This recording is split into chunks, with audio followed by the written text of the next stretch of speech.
आज हम लोग बात करेंगे बिजनेस मॉडल्स की।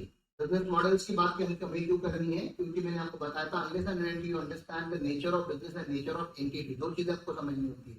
एक तो nature of business and nature of entity. ना ही आप उसका ऑडिट कर सकते हो, ना ही उसकी आप अकाउंटिंग कर सकते हो, ना ही आप उसके कोई भी कंप्लायंसेस कर सकते हो। तो जो बिजनेस मॉडल हम डेवलप कर रहे हैं उसमें हम अलग अलग बिजनेसेस को कवर करेंगे, starting with nature of entity की सोल प्रोप्राइटरशिप, पार्टनरशिप, एलएलपी क्या होती है। और धीरे धीरे जब ये सारी लीगल एंटिटीज कवर हो जाएंगी, then we will go into manufacturing segment, service sector, trading sector, और फिर उसमें प्रोडक्ट भी आप लेंगे।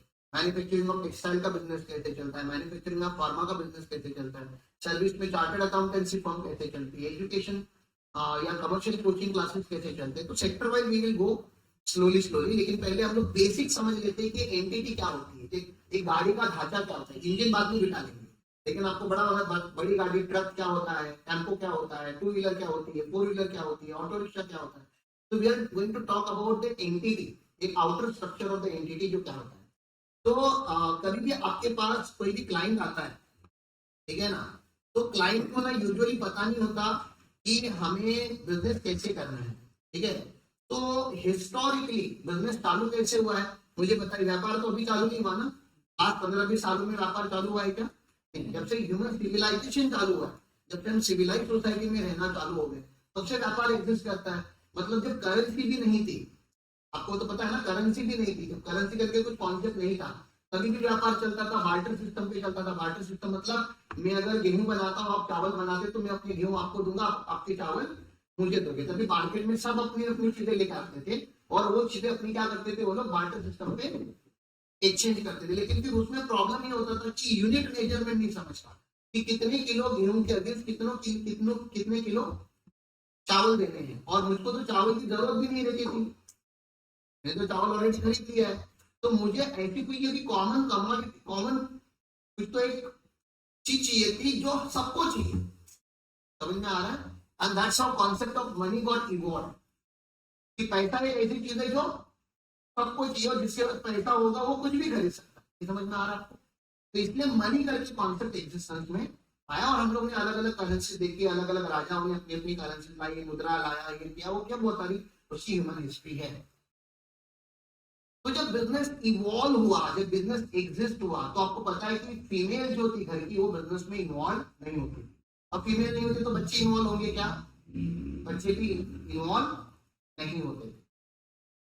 तो बिजनेस करने कौन जाता होगा उस जमाने में? जंगलों में से अपने गुड्स लेके जाने पड़ते थे, तो कौन जाता होगा उस जमाने में बिजनेस करने मार्केट में? जो बॉय भी नहीं, जो घर का जो मेल मेल मेंबर होता है। तो पहले दादाजी जब तक यंग है, दादाजी के हाथ में ताकत है, तब तक कौन जाते थे? दादाजी जाते थे, ठीक है ना। जब हम पोते छोटे छोटे रहते थे, कि दादाजी बहुत ज्यादा ओल्ड एज हो जाता है, उनमें ताकत नहीं है मार्केट में जाने की, गोनी उठाने की, तो कौन जाना चालू हो जाएगा? पापा जाना चालू हो जाएंगे। फिर पापा कभी ना कभी ओल्ड एज हो जाएंगे, अभी क्या, ये जो पोता है घर में, वो जाना चालू हो जाएगा। कभी कभी दादा और बेटा साथ में जाएंगे, कभी कभी दादा और पोता साथ में जाएंगे। वो साथ में इसलिए लेके जाते कि बेटा जाना कहाँ से, कौन से रास्ते से है, वहां पे निगोशिएशन कैसे करना है, वो दिखाने के लिए बाकी लोग कंपनी दे। लेकिन बिजनेस तो एक ही बंदा करता था। That business is known as sole proprietorship, कि अकेला इंसान बिजनेस करता था। बाकी बिजनेस में अच्छा, वो किसी को आके नहीं बताता था उसने क्या रुपए के गुड्स बेचे, कितने रुपए में बेचे, क्या उसका ग्रॉस प्रॉफिट हुआ, क्या उसका नेट प्रॉफिट हुआ, प्रॉफिट हुआ कि लॉस हुआ, किसको बेचना है, कितने पे बेचना है, किसी को पूछ के डिसीजन नहीं लिया। बस डिसीजन ले, क्योंकि अकेला इंसान है, कुछ भी करे वो, ठीक है ना। तो बिजनेस का जब आप पिरामिड बनाते हो, तो पिरामिड में सबसे बॉटम लाइन पे जो होता है ना, वो इंडिविजुअल होता है। इंडिविजुअल मतलब समझता है आपको? घर का एक पर्सन बाहर जाके क्या करता है? बिजनेस करता है। उसको क्या बोला जाता है? Business in India. तो आपके घर पे, आपके आजू बाजू में अगर कोई बनिया की दुकान होगी, तो उसको हम क्या बोलते हैं? Individually run business, sole proprietor. आप समझ रहे हो? ऑटो रिक्शा किसी के पास है, वो ऑटो रिक्शा चलाता है, तो वो क्या है? इंडिविजुअल है। समझ में आ रहा है आपको? कोई टेम्पो चलाता है तो क्या है? इंडिविजुअल है। सब्जी वाला क्या है? इंडिविजुअल है। कोई लॉन्ड्री है, इंडिविजुअल है, ठीक है ना। इलेक्ट्रिशियन है, बताइए, इलेक्ट्रिशियन, प्लम्बर, इंडिविजुअल है। फार्मर, फार्मर खुद अपने आप में बिजनेसमैन है, तो क्या है? इंडिविजुअल, आप समझ रहे हो? इंडिविजुअल और प्रोप्राइटरशिप में भी फर्क है। इसके ऊपर आती है प्रोप्राइटरशिप, ठीक है ना। इंडिविजुअल के ऊपर क्या आती है? इंडिविजुअल मतलब राम पाटिल इंडिविजुअल, कोई फर्म का नाम वगैरह, कोई आपके पापा अगर फार्मर होंगे तो उनका कोई फर्म है क्या ऐसा? श्री गणेश एग्रीकल्चर फार्म वगैरह, इनका कोई नाम नहीं, उनका खुद का नाम ही बिजनेस है, ठीक है ना। टेम्पो चलाते तो पापा खुद के नाम पे टेम्पो चला, दुकान चलाते तो पापा खुद के नाम से दुकान चलाते। अभी इंडिविजुअल से ऊपर थोड़ा बिजनेस एंटिटी बोर्ड बात करेंगे तो क्या होता है? प्रोप्राइटरशिप फॉर्म बनाते हैं। क्या बनाते हैं? प्रोप्राइटरशिप। इंडिविजुअली दुनिया में किधर भी रजिस्टर्ड नहीं होता, कोई रजिस्ट्रेशन लेने की जरूरत नहीं। आप फार्मर हो, आपको क्या रजिस्ट्रेशन लेने की जरूरत है? आप ऑटो रिक्शा चला रहे हैं, आपको क्या रजिस्ट्रेशन? बिजनेस का रजिस्ट्रेशन की कोई जरूरत नहीं। लाइसेंसिंग होगा वो अलग बात है, गाड़ी चलाने का लाइसेंस होना चाहिए, लेकिन बिजनेस नहीं रजिस्टर्ड। सब्जी वाला कहीं अपना बिजनेस रजिस्टर्ड नहीं करता, ठीक है ना। तो रजिस्ट्रेशन की कोई जरूरत नहीं। लेकिन जैसे आप प्रोप्राइटरशिप बनाते हो, प्रोप्राइटरशिप मतलब कुछ एक नाम देते हो जो आपका नहीं है ना। मार्केट में आपने देखा होगा ना, गणेश ट्रेडर्स, रमेश ट्रेडर्स, जय अम्बे टाइप्स ट्रेडर्स, हाँ, ऐसा आप जब नाम देते हो। मैंने जब मेरा प्रोप्राइटरशिप चालू किया था, जब मैं आपके जितना था, शायद आपसे थोड़ा छोटा था, तो मेरे बिजनेस का नाम था, प्रोप्राइटरशिप का नाम था कैपिटलशिप, कंसल्टेंसी फर्म का नाम कैपिटलशिप। तो मेरा कंसल्टेंसी फर्म था इंडिया, जब मैं सीए नहीं था, क्योंकि सीए नहीं था तो अपना खुद का नाम का कोई वैल्यू। तो ये कैपिटलशिप मेरा तो नाम है ही नहीं, ये तो एक एंटिटी का नाम है। अब जब तक इसका कहीं ना कहीं रजिस्ट्रेशन नहीं करूंगा, ये नाम मेरा है, इसका मेरे पास कोई प्रूफ नहीं है। आप बाहर बैनर लगा दोगे 500 रुपए से, तो उसका आपका नाम नहीं होता। तो इसका क्या क्या लिया जा सकता है ताकि ये पता हो कि ये बिजनेस बिलोंगिंग टू मी है? क्या क्या लिया जा सकता है? इसका शॉप एंड एस्टैब्लिशमेंट होगा, इसका एमएसएमई लाइसेंस होगा, उद्यम आधार जिसको बोलते हैं, इसका आप जीएसटी नंबर ले सकते हो, इसके नाम पे आप करंट अकाउंट ओपन करा के ले सकते हो। आप समझ रहे हो? तो इन सारी चीजों से आप इस्टेब्लिश करते हो, और हायर लेवल पे जाके आप इसका क्या ले सकते हो? ट्रेडमार्क ले सकते हो कि ये जो ट्रेडमार्क है ये मेरा है, मतलब ये नाम और कोई यूज नहीं करे। तो ऐसे कुछ रजिस्ट्रेशन करके हम हमारा नाम हमारे पास रखते हैं, ठीक है। तो ये हो गया प्रोप्राइटरशिप। प्रोप्राइटरशिप और इंडिविजुअल में लीगल वाइज कोई डिफरेंस नहीं होता, क्योंकि इनकम टैक्स उसको as a separate legal entity नहीं मानता। मतलब एक प्रोप्राइटर है राम पाटिल, उसकी 3 businesses, Ganesh traders, capital Shri, intensive education, ऐसे मैंने अलग अलग नाम देके अलग अलग बिजनेस चालू किए। इनकम टैक्स बोलता है वो बिजनेस आपके लिए अलग अलग होंगे, हमारे लिए सबका मिलकर जो इनकम आता है वो आपका इनकम। इनकम टैक्स में इनकम टैक्स प्रोप्राइटरशिप फर्म को सेपरेट लीगल एंटिटी कंसीडर नहीं करता। इनकम टैक्स में एक इंडिविजुअली होता है, बस इंडिविजुअल का पैन होता है। कैपिटल श्री का पैन नहीं हो सकता, गणेश ट्रेडर का पैन नहीं हो सकता, इंडिविजुअल का ही पैन होगा। तो पैन पे और किधर भी नहीं लिखा हुआ मेरे बिजनेस का, आप समझ रहे हो? इनकम टैक्स एक पर्सन भरता है। प्रोप्राइटरशिप में बहुत सारे चैलेंजेस थे, बताइए क्या चैलेंजेस है? जनरली क्या प्रॉब्लम होता है? क्या प्रोप्राइटरशिप बियॉन्ड जाके एक्सपांशन कर सकता है क्या? क्या 4 ब्रांचेस खोल सकता है क्या? नहीं खोल सकता। क्या प्रोप्राइटरशिप अपना बिजनेस 200 करोड़ 500 करोड़ 1000 करोड़ का बना सकता है क्या? चांसेस बहुत कम है, होने के लिए हो सकता है, लेकिन फिर वो उसकी जिंदगी खत्म हो जाएगी, ठीक है ना। बड़ा बिजनेस नहीं बना सकता वो, दोनों के नियम सेम ही है। तो प्रोप्राइटरशिप सुटेबल कहां पे है? एक छोटे बिजनेसेस के हैं, जहां पे ज्यादा एक्सपांशन नहीं करना है हमको, छोटा मोटा ट्रेडर है उसके लिए प्रोप्राइटरशिप ठीक है। लेकिन आपको भी पता है ट्रेडर भी, अगर आप छोटा सा रेस्टोरेंट भी खोलते हो, तो अकेला बंदा रेस्टोरेंट चला सकता है क्या आज की तारीख में? नहीं। तो आपको पता है फैमिली के बाकी लोग भी हेल्प करते हैं उनको, आपने देखा है। हाँ, यहाँ पे वड़ा पाव की गाड़ी जहां से हम वड़ा पाव लेते हैं, क्या अकेला प्रोप्राइटर काम कर रहा है वहां पे? नहीं। फैमिली के बाकी लोग भी क्या करते हैं? उनको हेल्प करते हैं, ठीक है ना। आपने सोनार का फैमिली देखा होगा या लोहार का देखा होगा, तो लोहार हथौड़ा मारता है, लेकिन वो आग जलाने के लिए हेल्प कौन करता है? उसकी फैमिली करती है। कोयला लाने के लिए बच्चा हेल्प कर रहा है, वाइफ हेल्प कर रही है, मम्मी हेल्प कर रही है। हाँ, मतलब एक फैमिली जब सपोर्ट करती है तो वो बिजनेस थोड़ा और अच्छे से मैनेज होता है, क्योंकि अकेला प्रोप्राइटर बेचारा कितना करेगा? एक के ऊपर अगर 5 लोग डिपेंडेंट रहेंगे तो कितना प्रेशर आएगा एक के ऊपर। सोचो पांचों कंट्रीब्यूट करके अगर कोई बिजनेस चला रहे तो कितना अच्छा बिजनेस मॉडल बन जाता है। तो वो जो बिजनेस मॉडल है उसको हम HUF बोलते हैं। क्या बोलते हैं? HUF, Hindu undivided family. मतलब फैमिली का अभी डिवीजन नहीं हुआ है, पूरा परिवार मिलके क्या कर रहा है, एक साथ काम कर रहा है। हिंदू अनडिवाइडेड फैमिली एक अकेला बंदा चालू कर सकता है क्या? नहीं, अकेला नहीं चालू कर सकता। उसकी कम से कम क्या होनी चाहिए, एक वाइफ, और इनकम टैक्स में रजिस्टर करने के लिए उनका कम से कम एक बेटा। आप बोलते हो बस यही इंडिया में प्रॉब्लम है, अभी भी आपका मेल डोमिनेंस माइंड से नहीं गया। एक चाइल्ड होना जरूरी है। 2005 में हिंदू सक्सेशन एक्ट में अमेंडमेंट हुई है, बेटा और बेटी में अभी कोई फर्क नहीं है।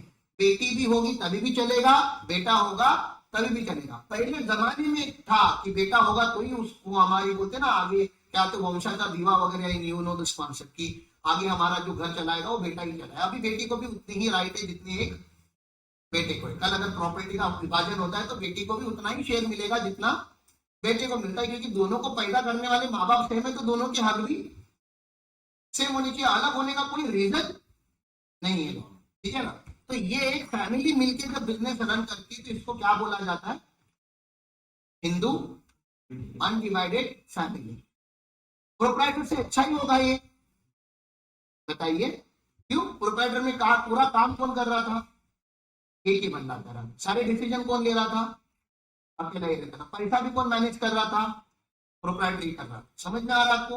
मतलब हर काम प्रोप्राइटर कर रहा था। बाकी 4 लोग क्या कर रहे थे, घर पे खाना बना रहे थे, टीवी देख रहे थे, घर साफ रख रहे थे, लेकिन बिजनेस में इन्वॉल्व नहीं हो रहे थे। कल अगर प्रोप्राइटर मर जाएगा तो, जब तक प्रोप्राइटर तब तक ठीक है, प्रोप्राइटर मर जाएगा तो ये फैमिली कैसे सर्वाइव करेगी? It will be very difficult, क्योंकि उनको पता ही नहीं कि सर्वाइव करना कैसे है, बिजनेस कैसे करना है, बिजनेस व्यापार कैसे करते हैं, किसके पास से पैसे लेने हैं, किसके पास पैसे देने हैं। क्योंकि प्रोप्राइटर ने कभी इन ना चीजों को कहीं पे लिख के रखा है, ना इसका कभी ऑडिट हुआ है, ना इसका कोई सीए है। तो एक अंधाधुंध करने वाला कारोबार जिसको होता है वो प्रोप्राइटर होता है। कंप्लीटली 100% अनऑर्गेनाइज चलता ही है। अनऑर्गेनाइज समझता है आपको? आपके घर पे खुद हो रहा है, पापा फार्मर है, हिसाब है क्या आपके पास? आपके पापा प्रॉफिटेबिलिटी में बिजनेस कर रहे हैं कि लॉस में कर रहे हैं, पता है क्या आपके पास? कितना मार्जिन कमाते पता है क्या आपके पास? पता ही नहीं, क्योंकि आपने कभी उसका हिसाब ही नहीं रखा। क्योंकि ये 100% क्या है, अनऑर्गेनाइज वे से चल रहा है। 100% अनऑर्गेनाइज वे से चल रहा है। Good business model, bad business model. Bad तो उससे बेटर तो क्या है, बैड देखो वैसे तो मैक्सिमम बिजनेस इधर ही हो रहा है, इसलिए सबसे बॉटम हायरार्की में आपको समझ आना, पिरामिड ऐसे जा रहा है। मतलब सबसे ज्यादा बिजनेसेस कहां पे हो रहे हैं, इंडिविजुअल और क्वांटिटी में सबसे ज्यादा है। सबसे बड़े नहीं, सबसे ज्यादा क्वांटिटी में सबसे ज्यादा ये, क्योंकि यही सबसे सिंपल है ना। लोग क्या करते हैं, सही का रास्ता चुनते हैं कि आसान रास्ता चुनते हैं? आसान, ठीक है ना। तो प्रोप्राइटरशिप में बिजनेस करना क्या है, सबसे आसान है। कुछ नहीं करना है, खाली दुकान के बाहर बैनर लगाना है, वो भी लगाया तो नहीं लगाया तो वो भी कुछ फर्क नहीं पड़ता, इतना आसान है। कोई रेगुलेटर नहीं, कोई आपको गवर्नमेंट अथॉरिटी कोई सवाल जवाब नहीं पूछने वाली, क्योंकि आपने कहीं रजिस्ट्रेशन ये नहीं। आपके गांव में किराना माल दुकान खोलने के आपको कितना टाइम लगेगा? आप इधर से सामान लेके चले जाओ और सामान रख दो, दुकान जैसा दिखने की भी जरूरत नहीं है। खाली गाँव में बता दो कि किराना माल का सारा दुकान हमारे यहाँ पे लगा हुआ है, लोग आपको बस करते पैसे ले देके सामान खरीदना चालू हो जाएंगे, हो गया व्यापार चालू। एक दिन में चालू हो सकता है प्रोप्राइटरशिप, और बंद भी एक ही दिन में हो सकता है। कल बोर्ड लगा दो कि दुकान बंद। तो जो चालू भी बहुत आसानी से होता है, रन भी बहुत आसानी से होता है, बंद भी बहुत आसानी से होता है, उसको प्रोप्राइटरशिप बोलते हैं। ये समझ में आ रहा आपको? उससे बेटर क्या है मैंने बताया, एक मिनट, क्या 8 साल का बच्चा बिजनेस समझ सकता है? नहीं समझ सकता। नहीं समझ सकता है कि नहीं समझ सकता। आपको पता है राजस्थान और गुजरात हमसे आगे है जब बिजनेस की बात करते हैं तो हम किसकी, कौन से कम्युनिटी की बात करते हैं? गुजराती, मारवाड़ी। मारवाड़ी छोटा सा गांव है गरीबगंज जैसा, लेकिन आज पूरे दुनिया में ऐसा एक भी देश नहीं होगा जहां पे मारवाड़ी नहीं,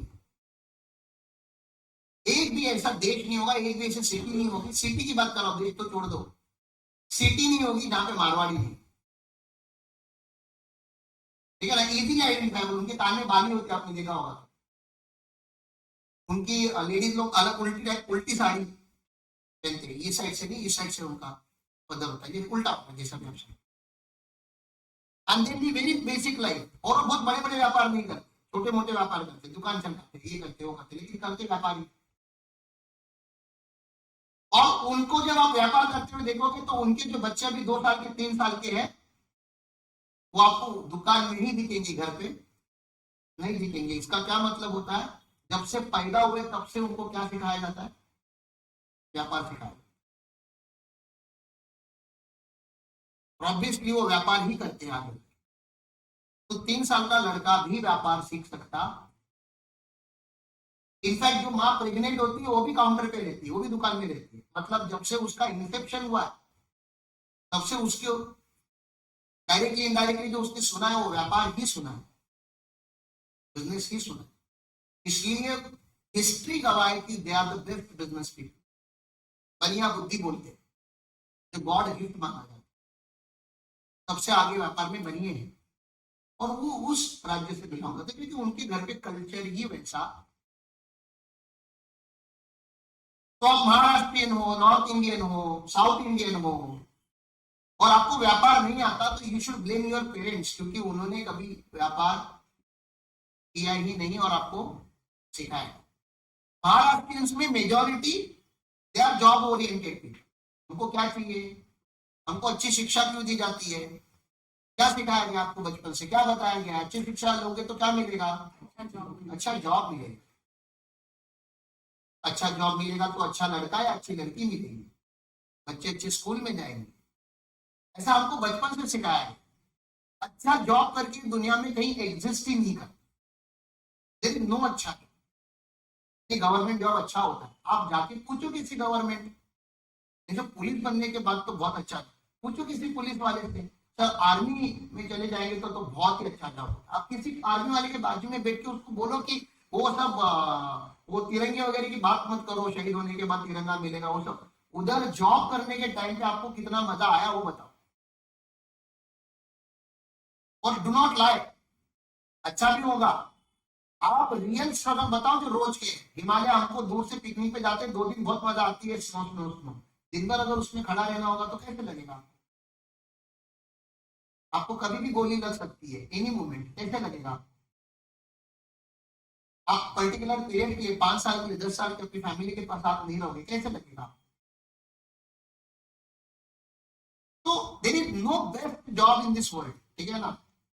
तो मैं जॉब के अगेंस्ट नहीं हूँ, देखो 99% लोगों को तो कमाना जॉब से ही है, मुझको जॉब मेंटालिटी से प्रॉब्लम, ठीक है ना। तो मे बी एम्प्लॉय का number 3, but I was never employee mentality. Employee mentality का मतलब क्या होता है, इतने पैसे में इतना ही करेगा, मंडे टू फ्राइडे ही करेगा, 10 से 6 में ही करेगा। आप 6 बजे ऑफिस बंद होता है तो 5:45 वॉशरूम जाएगा, लास्ट के 15 मिनट मतलब चिच्ची करेगा, सुसु करेगा, ऑफिशियल आवर्स में करेगा, 6 के बाद वॉशरूम नहीं जाएगा, ठीक है, पहले वॉशरूम जाए, क्योंकि ऑफिशियल आवर्स यूटिलाइज करते हैं। अच्छा वॉशरूम करके 5 मिनट जल्दी बाहर आए, अभी कल का काम का आज प्लानिंग नहीं करेगा, देखे रहेगा, अब कल आएगा कल प्लानिंग करेगा। वो मेंटालिटी कौन सी है, जब तक बताते नहीं तब तक काम नहीं करेगा। फिर पूछने आप देखो ना, ये ऊपर भी है हमारे यहाँ पे जॉब करने वाले लोग, मंथली आता है ना तो लोग ज्यादा काम करते हैं, क्योंकि उनको पता है कि अभी कोई ना कोई पूछेगा। छोटा बच्चा भी घर में पढ़ाई कब करता है पता है, डर से, जब उसको पता होता है कि अभी आके मुझे आज पूछने वाले क्या नहीं, क्या जब पूछने है तब करूंगा, नहीं तो रोज उठ के नहीं करूंगा। इस मेंटालिटी को क्या बोलते पता है, जॉब मेंटालिटी, जो हम सबने डेवलप की है और जो बहुत ही गलत है। और यही प्रॉब्लम है मेजोरिटी लोगों का जो यहाँ पे रहते हैं, ठीक है ना। ये पूरा बिजनेस मॉडल ही गलत है, क्योंकि ये रेस्ट्रिक्टेड लोगों की बात करता है। मेरा बिजनेस, मेरा परिवार, मेरे बच्चे, मेरा जो सीक्रेट है बाहर वालों को ना पता चल जाए, मेरा जो बिजनेस का करने का तरीका है बाहर वालों को। तो पहले सोनार की लड़की सोनार से क्यों शादी करती थी, लोहार की लड़की लोहार से क्यों करती थी, सुतार की सुतार से क्यों करती थी? क्योंकि हर बिजनेस का एक इंटेलिजेंस होता है जो उस बिजनेस के पास रहता है, ठीक है ना। इसलिए उन्होंने कास्ट सिस्टम बनाया था कि इस बिजनेस का इंटेलिजेंस बाहर ना चले जाए, हमारे कम्युनिटी के बाहर ना चला जाए, ये हमारी कम्युनिटी में ही रहे। इसलिए एक कम्युनिटी के लोग दूसरे कम्युनिटी के साथ ही कॉन्टेक्ट करते थे, क्योंकि हर एक को अपना बिजनेस का सीक्रेट प्रोटेक्ट करना था। अभी ऐसे नहीं होता। अब हमारे गांव में कामड़े हैं, वो पंडित जी है, मतलब समझते हो ना, दलित समाज से है, but he is managing the whole Shiva temple. He became pandit ji not by his caste, is not Brahmin, so called Brahmin जो रहता है ना, Brahmin is not Brahmin, but he read those Vedas, पूजा पाठ करने के प्रोसेस, पूजा कैसे होती है, and we all call him pandit ji होते हैं। हमारे गांव की बात कर रहा हूँ, ये और की नहीं। तो भी अब टीचर बनने के लिए आपको आचार्य समाज से होना जरूरी नहीं। लोहार बनने के लिए, सुतार बनने के लिए आपको विश्वकर्मा या उस पर्टिकुलर खानदान से होना जरूरी नहीं। पुलिस में, आर्मी में जाने के लिए आपको सूबेदार बनने के लिए क्षत्रिय होना जरूरी नहीं। कोई भी बन सकता है, कोई भी जॉब कर सकता है। तो दो रेस्ट्रिक्शंस आर लिफ्टेड। लेकिन अभी तक बिजनेस करने वालों की माइंड चेंज नहीं हुई। जॉब करने वालों की चेंज हो भी रही है, बिजनेस करने वालों की अभी तक नहीं हुई। कोई भी बिजनेस करता है तो बोलता है कि पार्टनरशिप न करे बाबा, क्योंकि पार्टनर चुना लगा सकता है, आपको लॉस हो सकता है। पार्टनरशिप में क्यों नहीं करते लोग धंधा? क्योंकि हमें बचपन से सिखाया गया है कि किसी के ऊपर क्या मत करो, भरोसा मत, क्योंकि भरोसा करोगे तो भरोसा टूटेगा। टूटना ही है, मैं भी आपको बताता। अरे 10 लोगों के ऊपर भरोसा करो, 4 लोग तोड़ के जाएंगे, जो 6 लोग रह जाएंगे ना, वो लोग आपका बिजनेस बड़ा करेंगे। आपका प्रॉब्लम है कि आप एक इंसान के ऊपर भरोसा कर, और वो इंसान पक्का धोखा देना ही है।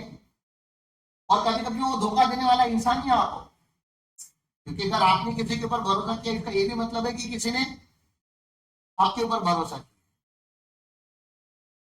तो इसमें से जो अगला जो बिजनेस मॉडल बाहर आया, जहां पे दो दोस्त साथ में आके बिजनेस करने लगे, हाँ, 2 फ्रेंड्स साथ में आके बिजनेस करने लगे, 2 कजिन्स साथ में आके बिजनेस, मतलब घर के लोग नहीं, ब्लड वाले नहीं, 2 नेबर साथ में आके बिजनेस करने लगे, या पूरा गांव मिलके एक ऑर्गेनाइजेशन बना के साथ में बिजनेस करने लगे। मतलब इससे बेहतरीन बिजनेस, क्योंकि अभी 2 पार्टनर आएंगे, 2 यंग लोग आएंगे, तो बिजनेस कितना अच्छे से करेंगे।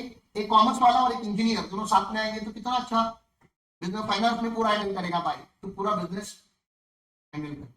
3 होंगे तो और अच्छा, मैं मैन्युफैक्चरिंग हैंडल करेगा, तो मार्केटिंग हैंडल कर, तो फाइनेंस हैंडल कर। ये समझ में आ रहा है आपको? जब ऐसा बिजनेस बाहर आए तो उसको AOPBOI बोलते हैं। क्या बोलते हैं? Association of person and body of individual. Body of individual नाम से ही पता चलता है कि ये इंडिविजुअल से बनाई गई क्या है, बॉडी है। बॉडी मतलब 3-4 लोग मिलके आए और उन्होंने क्या किया, एक ट्रस्ट चालू की, क्योंकि अकेला स्कूल चलाना पॉसिबल नहीं होता। स्कूल बहुत बड़ी चीज होती है, मैं अकेले कैसे चलाऊं? तो मैंने अपने गांव के 12-15 बच्चों को बोला, चलो मिलके क्या करते हैं, बॉडी बनाते। तुम्हारे गांव में भी ऐसी संगठना होंगी, हाँ, शंभू राजे संगठना, हाँ, भगवा चौक संगठना। अब तुमने संगठना बनाई है भक्तों करने के लिए, टू बी वेरी फ्रैंक, दयाली करने के लिए, हाँ। लेडीज लोगों ने बनाई है हल्दी कुंकू करने के लिए। महिला संगठन क्या करेंगे, साल में एक बार हल्दी कुंकू का प्रोग्राम लेंगे, सबको एक एक वाटी और तिल देंगे उसमें से। नहीं चलो ठीक है, एटलीस्ट उस पर्पज के लिए, तो उस पर्पज के साथ में तो आते हो। आपके हर गांव में एक मंदिर है कि नहीं? वो मंदिर क्या है, बॉडी ऑफ इंडिविजुअल। वो किसी के मालकी का नहीं है, पूरे गांव का ग्राम सेवक है। मतलब सबका एक रजिस्टर्ड ट्रस्ट है, सारे लोग उसका ख्याल रखेंगे। Everybody is responsible. अब when everybody is responsible means nobody is responsible. आपको समझना है? When I say everybody is responsible, technically I am saying nobody is responsible, because everybody will say everybody is responsible. तो इनको पता चल गया कि भले हमारे मेंबर 50 हो सकते हैं, 500 हो सकते हैं, 5000 हो सकते हैं, उसको रन करने के लिए कम से कम 7-8 लोगों की एक बॉडी बनानी पड़ेगी। एक अध्यक्ष होंगे, एक चेयरमैन होंगे, सेक्रेटरी होगा, ट्रेजरर होगा, एक कमेटी बनानी पड़ेगी जो उसके डिसीजन लेंगे कि कभी क्या करना चाहिए, ठीक है। तो धीरे पहले तो ये अनस्पोकन था। अच्छा, एसोसिएशन ऑफ पर्सन में मतलब दो बॉडी मिलकर एक बॉडी बनाती थी। मतलब आपको पता होगा कि किसी किसी गांव में वाड़ी होती है, छोटी छोटी छोटी, 5 वाड़ी मिलकर जब एक एसोसिएशन बन गई, अब कोई पर्सन नहीं है इसमें, ये क्या बन गया अभी ये, जैसे तालुका क्या है, व्हाट इज तालुका, कुछ गांवों ने मिलकर बनाया हुआ एक सेंटर पॉइंट जो सारे गांव को मैनेज। जिला क्या होता है, कुछ तालुके मिलके क्या बनता है, जिला बनता है। तो स्टेट क्या होता है, कुछ स्टेट मिलके, सॉरी कुछ जिले मिलके एक स्टेट बनता है, और सारे स्टेट मिलके एक देश बनता है। ऐसा तो आप समझ रहे हो ना मैनेजमेंट कैसे ऊपर ऊपर जा रहा है। तो इंडिया क्या है, इंडिया एसोसिएशन ऑफ पर्सन, क्योंकि हर स्टेट एक क्या है, पर्सन। आप समझ में आ रहा है आपको। तो ऐसे दो कंपनी मिलकर एक ज्वाइंट वेंचर कर रही है।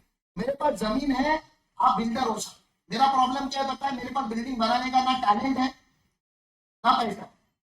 आपके पास बिल्डिंग, आप सिविल इंजीनियर हो, आपके पास बिल्डिंग बनाने का टैलेंट भी है और बिल्डिंग बनाने का पैसा भी आप बैंक वगैरह से ले लोगे, या जो फ्यूचर में बायर है उनसे ले लोगे। पैसे का प्रॉब्लम, कंस्ट्रक्शन के पैसे का प्रॉब्लम नहीं है। लेकिन जब आप कंस्ट्रक्शन करने निकले हो मार्केट में, तो आपको पता चला कि जमीन इतनी महंगी हो चुकी है कि जमीन खरीद लोगे तो कंस्ट्रक्शन नहीं कर पाओगे। आपका प्रॉब्लम समझ में आ रहा है। आपकी स्ट्रेंथ क्या है कि आपको कंस्ट्रक्शन करने आता है, उसका पैसा। आपकी वीकनेस क्या है कि आपके पास जमीन नहीं है। मेरा स्ट्रेंथ क्या है, मेरे पास जमीन है, और मेरा वीकनेस क्या है, कंस्ट्रक्शन करने ना पैसे है ना टैलेंट है। तो हम दोनों भी कुछ नहीं कर पाएंगे, ना आप कुछ कर पाओगे ना मैं कुछ कर पाऊंगा। लेकिन अगर हम दोनों साथ में आ गए तो एक जेवी फॉर्म हो सकता है। क्या फॉर्म हो सकता है, जेवी, ज्वाइंट वेंचर फॉर्म हो सकता है। इसको जेडीए भी बोलते हैं हम लोग जीएसटी में, ज्वाइंट डेवलपमेंट अग्रीमेंट। मैं बोलूंगा कि मैं अपनी जमीन आपको देता हूं, आप बोलोगे चलेगा, उस जमीन पे मैं कंस्ट्रक्शन करता हूं। अब एक बिल्डिंग बन जाएगी, खुद की जमीन खुद ही कंस्ट्रक्शन करोगे तो सोल प्रोप्राइटर। समझ में आ रहा है। सारी रिस्क कितने ली, एक ही बंदे ने, सारा प्रॉफिट भी कौन लेगा, एक ही बंदा लेगा। टाइम लगेगा कि नहीं ये बनाने के लिए, टाइम लगेगा, क्यों, क्योंकि सब कुछ अकेले कर रहे। लेकिन अगर जेडी में करोगे, जेबी में करोगे तो जल्दी हो जाएगा, अच्छा बना पाओगे, क्वालिटी अच्छी दे पाओगे, तो सेलेबल वैल्यू ज्यादा अच्छी आएगी और दोनों को फायदा होगा। समझ में आ रहा है। लेकिन ये जो भी हो रहा था ना, ये अनस्पोकन था, इधर कागज पे लिखते नहीं थे, तो बाद में डिस्प्यूट होने के चांसेस होते हैं कि नहीं, क्योंकि आपने ऐसा एसोसिएशन बनाया या आपने ऐसा सिस्टम बनाया जो लिखित नहीं है। तो लोगों ने बोला नहीं यार, इसके टर्म्स एंड कंडीशन है, इसके बायलॉज क्या होने चाहिए, रिटर्न होनी चाहिए। तो जो अगला सिस्टम बाहर आया वो दो आए, ठीक है ना। एक आया कोऑपरेटिव सोसाइटीज और एक आया पार्टनरशिप फॉर्म। छोटा बिजनेस होगा, कमर्शियल होगा, तो लोगों ने क्या बनाना चालू किया, पार्टनरशिप फॉर्म। पार्टनरशिप फॉर्म का एडवांटेज क्या है, ये लिखित होता है, इसकी क्या होती है, एक डीड होती है। एओपी बीवाई की क्या नहीं होती, हो भी सकती है आज की तारीख में, लेकिन यूजुअली जब ये बना था तब उसकी क्या नहीं होती थी, डीड नहीं होती थी। हम अपने म्यूचुअल दो दोस्त काम कर रहे हैं तो क्या ही लिखेंगे, हाँ क्या जरूरत है लिखने की, कि कौन क्या करेगा, पार्टनर शेयरिंग क्या होगा, बाद में देख लेंगे, बांट लेंगे यार 50-50 टका। चल आम चोरी करने जाते, जितने भी आम चोरी होंगे आधे तेरे आधे मेरे, अभी कोई डीड बना के नहीं जाओगे ना। आप शिकार करने गए हो मार्केट में, रात को जंगल में शिकार मिलेगी, आधा शिकार आपका आधा शिकार मेरा, इसमें कोई डीड बनाने की जरूरत नहीं है। तो ऐसे तरीके से वो बाहर है। लेकिन जब पार्टनरशिप फर्म बनी तो उनको पता चला कि मुझे होटल चालू करना है, मुझे ऐसा बिजनेस करना है जो रेगुलरली रन होगा, हर साल रन होगा। अब इसको लिखना जरूरी है, अब इसको रेगुलेट करना जरूरी है, तो पार्टनरशिप फर्म है। पार्टनरशिप फर्म का सबसे बड़ा डिसएडवांटेज ये है कि अगर एक पार्टनर ने कोई कॉन्ट्रैक्ट साइन किया फर्म के नाम पे, तो सारे तीनों के तीनों उसके लिए इक्वली रिस्पॉन्सिबल है। इनकम टैक्स अगर एक पार्टनर ने नहीं भरा तो तीनों सारे पार्टनर इक्वली रिस्पॉन्सिबल है। तो पार्टनरशिप फर्म से तो अच्छा क्या बना, 2008 में साहब, अब भी आया है 2008 में, जो पार्टनरशिप फर्म ही है लेकिन सेंट्रल गवर्नमेंट रेगुलेटेड। आज की तारीख में पार्टनरशिप फर्म जो है वो स्टेट गवर्नमेंट रेगुलेटेड। और रेगुलेटेड बोलूं या नहीं बोलूं, वो भी बोलने के लिए मुझको डर लगता है, क्योंकि देयर इज नो रेगुलेशन पर से, एक्चुअल रेगुलेट नहीं करता कोई बात। कोई स्टेट गवर्नमेंट आके आपको पूछता नहीं, सवाल नहीं पूछता कि बताओ क्या कर रहे हो आप अपने फर्म में। हाँ, एक फॉर्मेलिटी, एक बॉडी है, गवर्नमेंट के लोग आपको पता है कितने मजे से रहते हो, उनको कुछ फर्क नहीं पड़ रहा कि फर्म क्या कर रही है क्या नहीं कर रही। एलएलपी में फर्क पड़ता है क्योंकि एलएलपी में डायरेक्टली रिपोर्टिंग आरओसी के पोर्टल पे होता है। आरओसी बोले तो register of company, central government entity है, देश के बाहर भी से आप व्यापार कर सकते हो।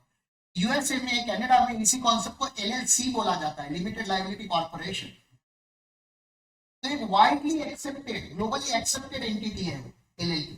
तो इसलिए हमारे यहाँ पे कोई भी क्लाइंट आता है तो either we guide him for LLP या फॉर कंपनी। अब कंपनी में टॉप पे रखता है हमेशा, सबसे टॉप पे क्या है कंपनी। लेकिन कंपनी में भी there are various types. We will start with 1% company. Again, what is OPC? Then what is private limited company? Then what is private limited company but having multiple objectives? Limited by guarantee, limited by shares. मतलब private limited company की भी अलग अलग type होते हैं। Private limited company in form of NGO, non profit making company, section 8 company जिसको हम बोलते हैं, वो क्या होती है। फिर हम जाएंगे कि पब्लिक लिमिटेड कंपनी क्या होती है। जैसे अपना जो कंपनी एलिट गुरुकुल लिमिटेड हो, क्या है मतलब कंपनी के टॉप हायरार्की में का एक। पब्लिक लिमिटेड के आगे क्या होता है, लिस्टेड होता है। अब लिस्टेड में भी टाइप होते हैं, SME listed, small and SME मतलब स्मॉल मीडियम एंटरप्राइज, मतलब उसमें भी आप स्मॉल रह सकते हो, मीडियम रह सकते हो। मिड कैप कंपनी भी बोलते हैं, आपने सुना होगा, ठीक है ना। और उसमें लार्ज टॉप भी होता है, लार्ज टॉप मतलब बड़ी बड़ी कंपनी, और उसके ऊपर होता है ब्लू चिप। ब्लू चिप मतलब वो कंपनी जो शेयर मार्केट डिसाइड करती है, मतलब वो 50 कंपनी जिनकी प्राइस अगर ऊपर चली गई तो निफ्टी ऊपर चला जाए, ठीक है। एलिट गुरुकुल उसमें का एक बनना चाहिए। अब एलिट गुरुकुल उसमें का एक बनना चाहिए तो मैं प्रोप्राइटरशिप में चालू करता तो वहां तक पहुंचते नहीं ना, तो हमने चालू इधर किया है।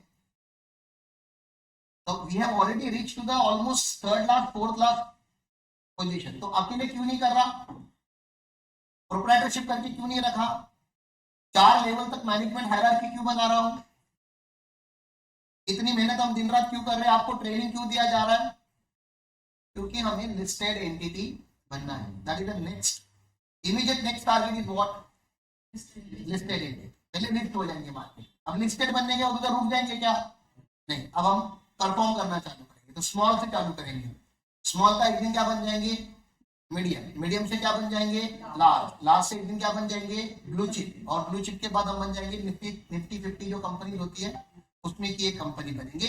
ऐसा सपना देखना कोई गलत बात है, क्योंकि आज निफ्टी 50 में जो कंपनी है बचपन में उन्होंने भी कभी ना कभी अपना एक सपना देखा। आज भी निफ्टी 50 में हर साल वही निफ्टी 50 में रहेंगे ऐसा कुछ है क्या, नहीं। Obviously they are ahead of us, क्योंकि already we have reached where we are imagining ourselves to be rich. तो हम इमेजिनेशन में वहां पे, वो लोग रियलिटी में वहां पे, वो हमसे भी आगे जा सकते, जाने दो ना, हमारी भी एक जगह होगी वहां पे। At least we should imagine that when we are the best business model is blue chip business model. उनके पास सब कुछ है, मल्टीनेशनल काम कर रहे हैं, वो लोग ग्लोबली काम कर रहे हैं, they are globally operation, every blue chip company globally operation. तो ये हमारा एक होप है कि हम वहां तक जाएंगे, लेकिन obviously without team, without business model वहां तक हम नहीं पहुंच सकते। आप प्लीज अंडरस्टैंड कीजिए। तो ऐसा है, तो ये ऐसा हायरार्की मैंने आपको बेसिक सा पढ़ाया, गाइडेंस दे दिया। अब उसमें से हमको क्या समझना है कि प्रोप्राइटरशिप मतलब क्या, तो उसके कुछ नोट्स बनाए हुए, क्योंकि आप लोग अभी प्रोप्राइटरशिप एक बेसिक सा बिजनेस समझ रहे हो। अच्छा, सोल प्रोप्राइटरशिप से कोई दुश्मनी नहीं, आप हर आपके पास आए हुए बंदे को नहीं बोल सकते कि कंपनी बना, ठीक है ना। कभी कभी हम खुद क्लाइंट को बोलते हैं कि सर आपको बिजनेस करने का इतना, जैसे कॉलेज का कोई बंदा अभी भी मार्केट में आया है, ठीक है ना, उसको बोलते हैं कि भाई देख लेगा, तो श्योर नहीं है कि तेरा बिजनेस मॉडल कैसे रन होने वाला है, और तो अकेला ही जब करने वाला है, तो स्टार्ट विद प्रोप्राइटरशिप, ठीक है ना। क्योंकि जब तक आपको क्लैरिटी नहीं है तब तक आपको मल्टीपल बिजनेस या मल्टीपल पार्टनर्स को इन्वॉल्व करने की कोई जरूरत नहीं है। आपको नहीं पता जिस बिल्डिंग से आप कूदने वाले उससे बचोगे कि नहीं, तो 4 लोग कूदते हैं, ऐसे मत करो, ठीक है ना। आपको जब नहीं पता कि आपके बिजनेस में सक्सेस है कि नहीं है, आप खुद ही कॉन्फिडेंट नहीं हो, तो आप ऐसे एग्जाम लिखने जा रहे हो कि मैं फेल होगा तो मैं 4 लोगों को और फेल करेगा, ये तो गलत बात हो गई, ठीक है ना। तो आप पहले क्लैरिटी ले लो, क्लैरिटी लेने तक आप क्या कर लो, प्रोप्राइटरशिप में बिजनेस कर लो। बिजनेस के पहले बेसिक समझ लो, बैलेंस शीट क्या होती है, जीएसटी क्या होता है, टीडीएस क्या होता है, बेसिक समझते समझते इंसान को 3-4 साल लगता है, और फिर हम उसको बोलते हैं कि सर एक बार 3-4 साल आप बेसिक सा बिजनेस जब सीख लोगे, 4 पैसे कमा लोगे, then you will think about LLP और प्राइवेट लिमिटेड कंपनी। लेकिन आपको कल से बिजनेस चालू करना है, आज से बिजनेस चालू करना है, यू स्टार्ट एट द, किसी ने आपको रोका नहीं, ठीक है ना। तो सोल प्रोप्राइटरशिप, तो यहाँ पे बहुत सारा लिखा हुआ है, when an individual make a choice to start a business of one's own, वो खुद का बिजनेस चालू करना चाहता है, ठीक है ना, one's own, and to be one's boss, वो खुद का अपना ही बोलते हैं ना, I am the creator of my destiny, ठीक है ना, there is only one person who can stop me from doing something, that is me। तो जो मैं वाले लोग होते हैं उनके लिए बेस्ट मॉडल क्या है, सर बघा तुमको अगर 4 लोगों की बातें सुन के बिजनेस करने की ताकत नहीं है, तो अपना खुद का ही अगर आप मनमानी करना चाहते हो तो सोल प्रोप्राइटर, अकेला चलो। हाँ, वो बोलते हैं ना, if you wanted to run fast run alone, want to run fast run alone, but if you wanted to run long, दूर तक जाना है अगर आपको, आपकी जर्नी बहुत लंबी है, then you can not run alone. अब आपको ग्रुप को लेके चलना, फिर you have to run in a group, क्योंकि इधर ना किधर जाके जब अकेले भागते हो ना, भागने के बाद बहुत आगे जब चले जाते हो 4-5 किलोमीटर, तब आपको रियलाइज होता है मैं भाग क्यों रहा हूँ। मैंने बिजनेस चालू किया 20 साल, मैं सारे प्रोप्राइटर से एक सिंपल सा सवाल पूछना चाहता हूँ, रिकॉर्डेड लाइन पे भी वही पूछना चाहता हूँ, आप 15 साल से बिजनेस में हो, 20 साल से बिजनेस में हो, आपके बिजनेस की वैल्यू क्या है। मैं आपके असेट की वैल्यू नहीं पूछ रहा, आपके स्टॉक की वैल्यू नहीं पूछ रहा, आपके बिजनेस मॉडल की वैल्यू क्या। बिजनेस अपने आप में एक असेट है, समझ में आ रहा है। बिजनेस के अंदर बैलेंस शीट में जो असेट होते हैं उसकी बात ही नहीं कर रहा मैं, बिजनेस अपने आप में एक क्या है, असेट है, जिसको तुम गुडविल के नाम से जानते हो आज तक।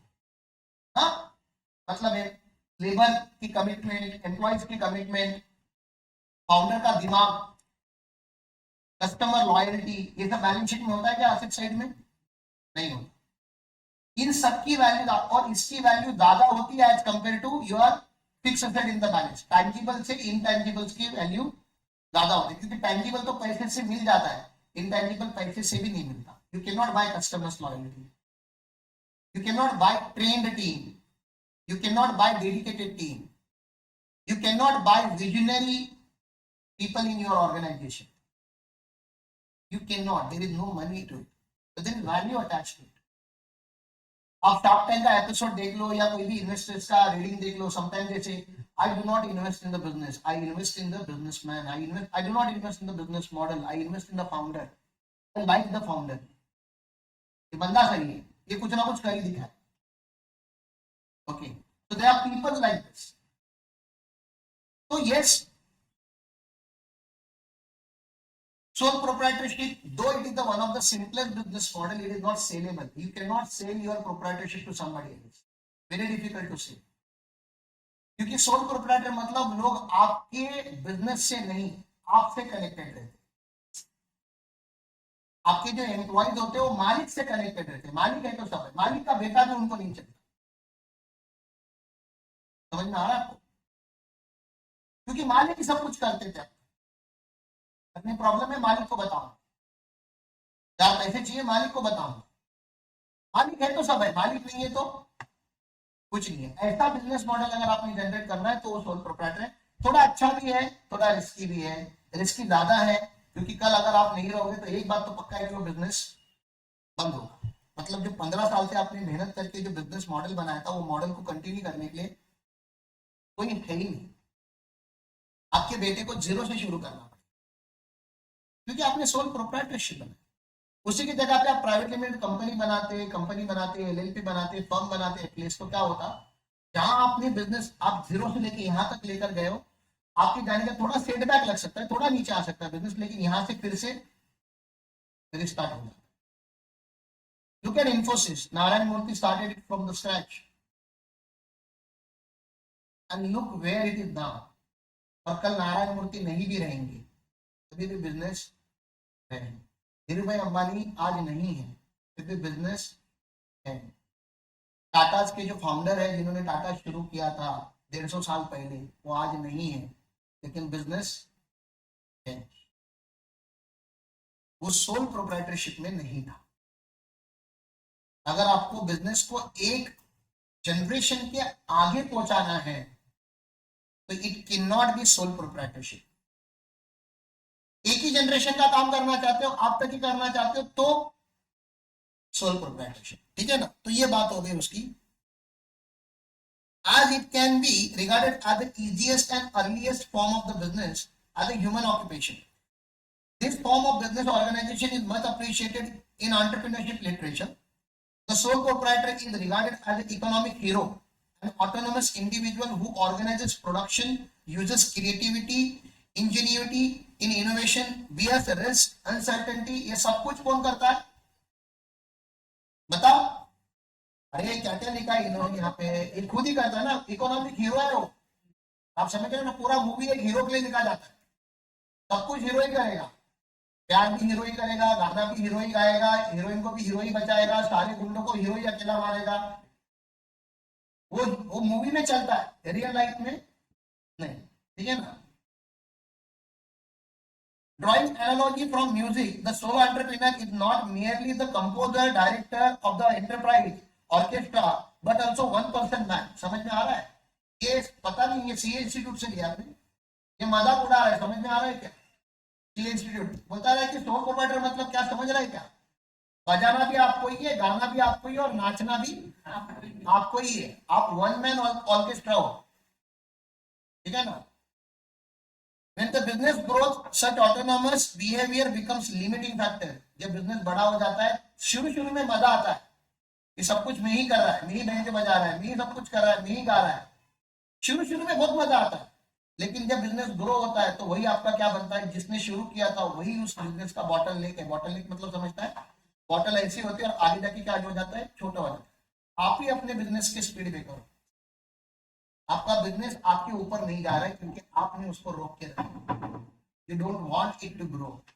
आपने ऐसा पेड़ रखा है जिसके चारे बाजू आप रोज आके काटते हो, तो पेड़ कभी ग्रो नहीं होगा। Very wrong. आप बेटी है साहब, आपका काम नहीं करना पड़ रहा है, आप गांव घूम रहे हो, बिजनेस मॉडल चालू हो गया।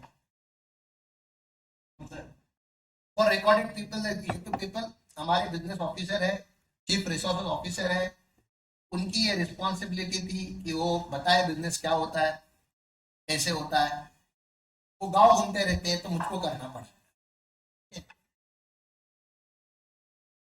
दे आर नॉट सीरियस। मैं बीमार हूं, मैं मेडिसिन खा के आऊं, फिर भी मुझसे काम करा, खुद से नहीं करते, इतने बेशरम लोग। मतलब हमारी पब्लिक लिमिटेड कंपनी है जरूर दोस्तों, लेकिन आज भी वो प्रोप्राइटरशिप जैसे ही चल रही है।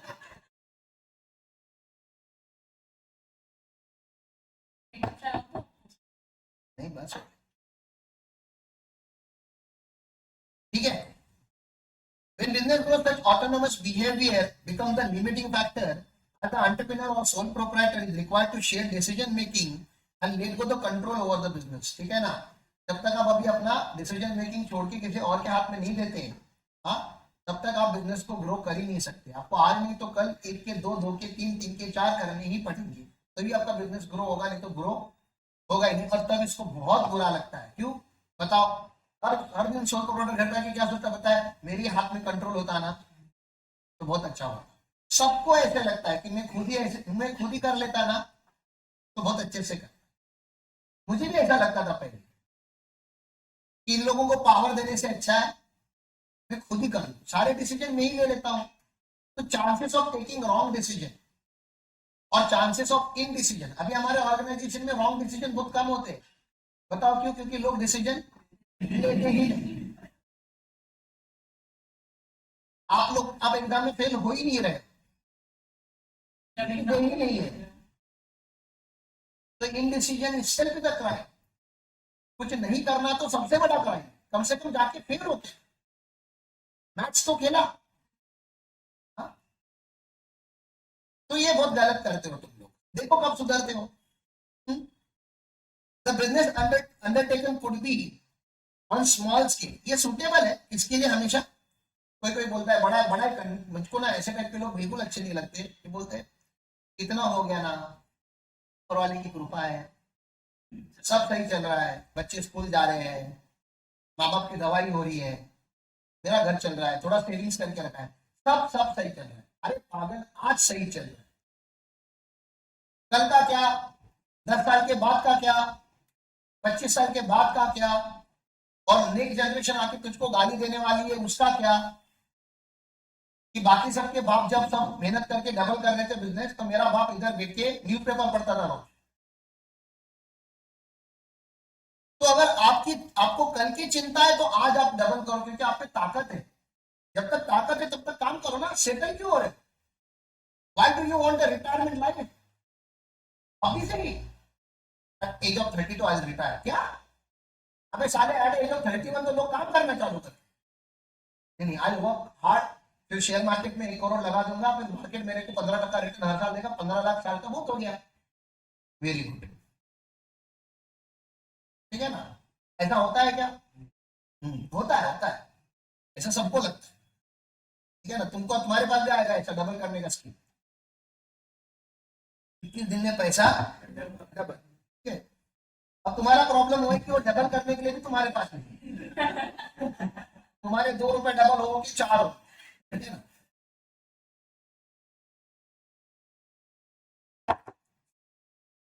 आगे क्या पढ़ू चाहिए इसमें से? नीचे है एडवांटेजेस और डिसएडवांटेजेस। ये मतलब hardly it can distinguish between self employment, मतलब जॉब और प्रोप्राइटरशिप में फर्क नहीं समझेगा। क्यों? क्योंकि रोज सुबह उठ के दुकान आपको ही खोलना है, साफ भी आपको ही करना है, दुकान बंद करने तक आपको ही काम करना है। तो आप में और स्लेवरी में ज्यादा फर्क नहीं है। It may not be even registered as a micro और स्मॉल स्केल बिजनेस। रजिस्टर्ड लेने की कोई जरूरत है क्या? नहीं, लेकिन करेंगे तो मैंने बताया आपको कि बिजनेस एंटिटी, अगर आपको आइडेंटिटी बनानी है तो आपको रजिस्ट्रेशन लेना पड़ता है। चलो आगे चलते हैं। सोल का मतलब होता है sole individual proprietorship. The individual essentially relies on personal savings and asset. खुद का ही सब कुछ लेकर आता है, वो खुद की रिस्क लेती, खुद का प्रॉफिट भी होता है, ठीक है ना? मीनिंग उन्होंने लिखी है, sole proprietorship is a form of a business structure where individual owns and manages the entire business. Owner is personally responsible for all the business aspect including debt and liabilities. कल अगर loan लिया है, risk लिया है, तो सब कुछ खुद से ही करेगा, ठीक है? एडवांटेजेस क्या है? तो देखो, वैसे तो एडवांटेजेस भी बहुत सारे, इसलिए तो लोग इतने सारे लोग कर रहे हैं, मेजोरिटी लोग आज सोल प्रोप्राइटरी कर रहे हैं। आपको पता है मेजोरिटी लोग ऑटोमेटेड कार क्यों नहीं ले रहे? ड्राइवरलेस कार अच्छी होगी कि नहीं होगी? टेस्ला ने जो ड्राइवरलेस कार निकाली, अच्छी होगी कि नहीं होगी? महंगी होगी। लोग क्यों नहीं ले रहे पता है? क्यों? कॉम्प्लिकेटेड तो ऑपरेट है ना, लोगों को डर लग रहा है कि हमको नहीं समझ रहा है कि वो कैसे काम करेगा। हम हमारे बिजनेस में एआई को इसलिए इंटीग्रेट नहीं कर रहे क्योंकि हमें ये नहीं पता कि एआई करेगा कैसे, वो समझना बहुत डिफिकल्ट है। हमें पता है कि बेस्ट वर्जन है मार्केट में, लेकिन we are not buying the best version. क्यों? हमें डर लग रहा है कि हम वो बेस्ट वर्जन हैंडल करने के लिए केपेबल है या नहीं है। तो मार्केट में लोगों को पता है कि जो भी बड़ी कंपनी आज है, कंपनी मतलब जो भी बड़ा बिजनेस हो रहा है वो कंपनी फॉर्म में हो रहा है, सबको पता है। आप अपने घर का कोलगेट भी उठा के देखो, साबुन भी उठा के देखो, साला वो किसी न किसी कंपनी ने ही बनाया हुआ है, ठीक है ना? नमक तक आपके आपके आपके नमक का नाम टाटा नमक है, वो भी एक कंपनी।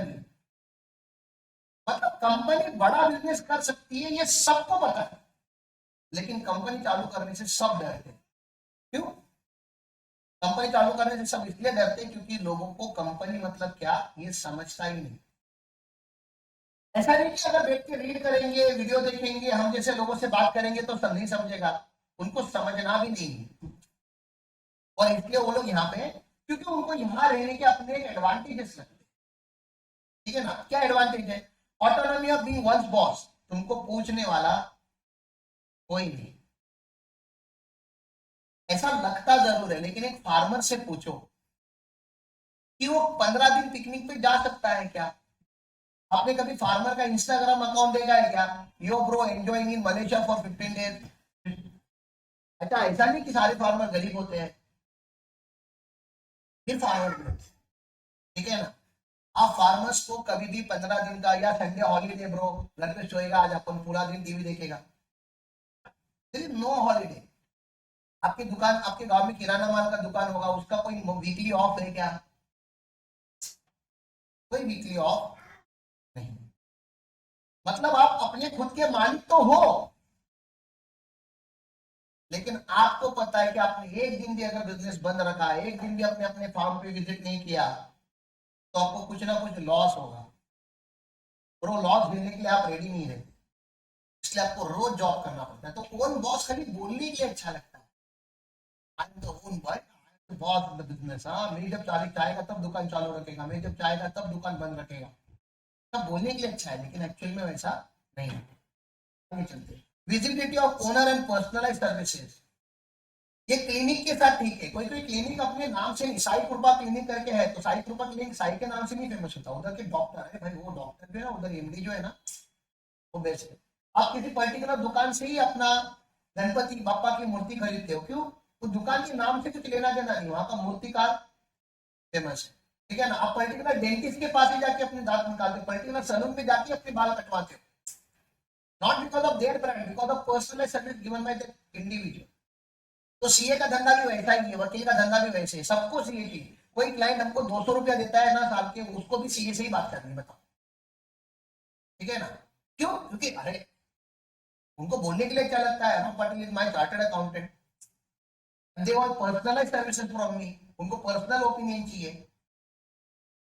तो ऐसा सबको ये पर्सनलाइज्ड सर्विसेज का पार्ट, ठीक है ना। डिसएडवांटेजेस क्या है? बहुत सारे, जो मैं बता ही रहा हूं, ठीक है ना।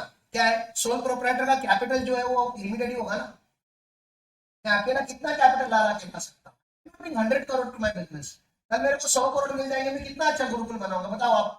अपने सबको अगर कोई लाके 100 करोड़ दे देगा, गुरुकुल बनेगा क्या? 6 महीने के अंदर बन सकता है, पता आपको क्यों? पैसे की अभी लिमिटेशन नहीं है। बेस्ट इंजीनियर लेकर आएंगे, बेस्ट टेक्नोलॉजी लेकर आएंगे, बेस्ट एडवर्टाइजमेंट कैंपेन रन करेंगे, और 100 के 200 करोड़ भी कर लेंगे हम, उसका भी कोई प्रॉब्लम नहीं, क्योंकि बिजनेस अपना फिक्स है, क्या करना है वो सेटल है। खाली हमारे पास रिसोर्सेज नहीं है, और रिसोर्सेज इसलिए नहीं है क्योंकि हमारे पास कैपिटल नहीं है। तो कैपिटल लिमिटिंग फैक्टर है हमारा, पैसा नहीं है हमारे पास, वो फैक्ट है।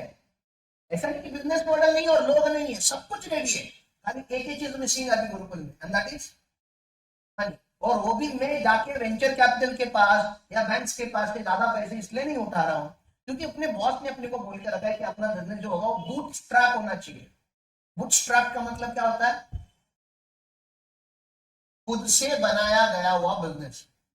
इन्वेस्टर आजकल पैसे दे रहे हैं, आपको पता ही है, स्टार्टअप पैसे मार्केट में आते, झुक करके मार्केट में आते, इन्वेस्टर का पैसा, मतलब वो लॉसेस देके आपका दिमाग खत्म हो जाएगा कि वो बैजू वाले ने 8,000 करोड़ का लॉस किया। 8,000 करोड़ का लॉस, मतलब किसी ने अपने 8,000 करोड़ जलाए हुए हैं बैजू के बिजनेस के लिए, लेकिन आज उनका नाम है मार्केट में, क्योंकि किसी ने अरे 8,000 करोड़ हमको दे दो,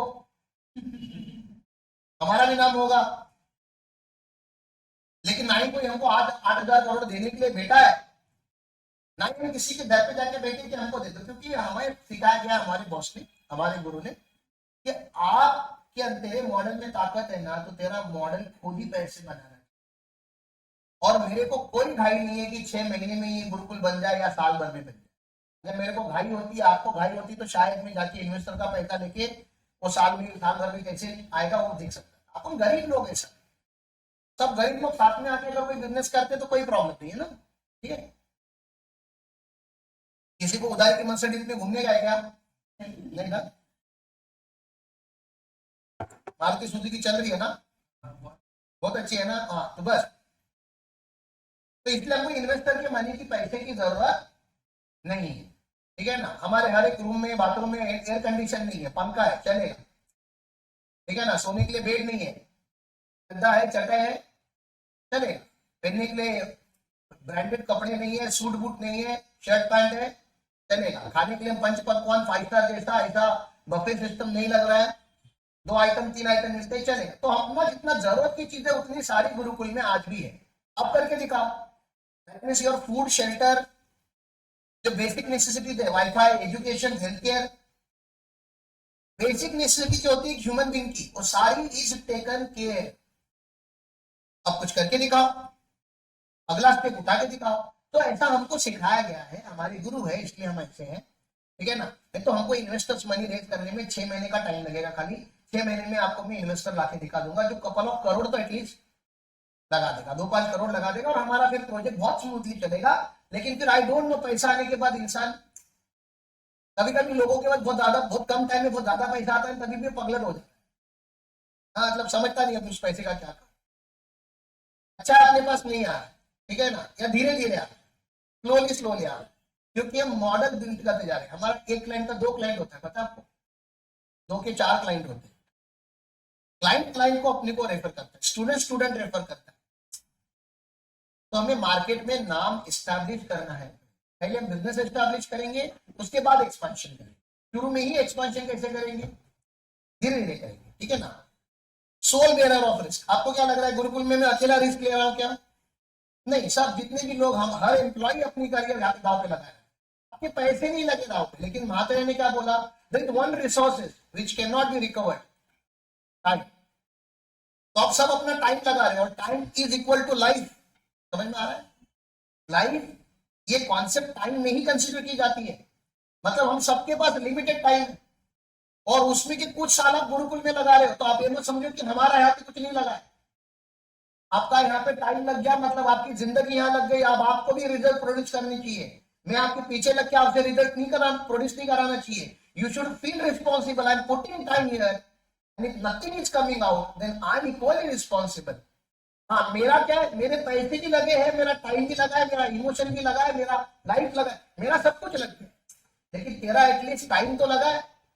नथिंग करके तो कुछ नहीं है। तो आप लोगों को समझ में आना चाहिए, सोल प्रोप्राइटर का अकेले का रिस्क होता है, हमारा यहाँ पे अकेले का नहीं है, हमारा सबका रिस्क है, ठीक है। अनलिमिटेड लाइबिलिटी, कुछ भी होगा अकेला ही बेयर करेगा। कल मेरे पर तो कुछ लाइबिलिटी है, कम से कम अपन 25 लोग साथ में है। कल समझो आईसीआईसीआई बैंक का लोन मेरे को नहीं भर रहा था, ठीक है ना, 40 लाख का लोन लिया, अपन 60 लोगों की टीम है। मैक्सिमम आपको घर से 50-50 हजार लाने, अपन 40 लाख का लोन 1 महीने में खत्म कर सकते। क्यों? क्योंकि हमारे पास उतने लोग हैं। आप समझ रहे हो ना। अगर मैं बोलूंगा ये वॉल बनानी है, मैं अकेले बनाऊंगा तो बहुत टाइम लगेगा, लेकिन हम 40 लोग 4-4 ईटा लेकर आएंगे तो 1 दिन में बन जाएगा। तो that's the power of unity, आप समझिए, ठीक है ना। ये सोल प्रोप्राइटर में है क्या? नहीं, ये कंपनी स्ट्रक्चर में पॉसिबल होता है, ठीक है ना।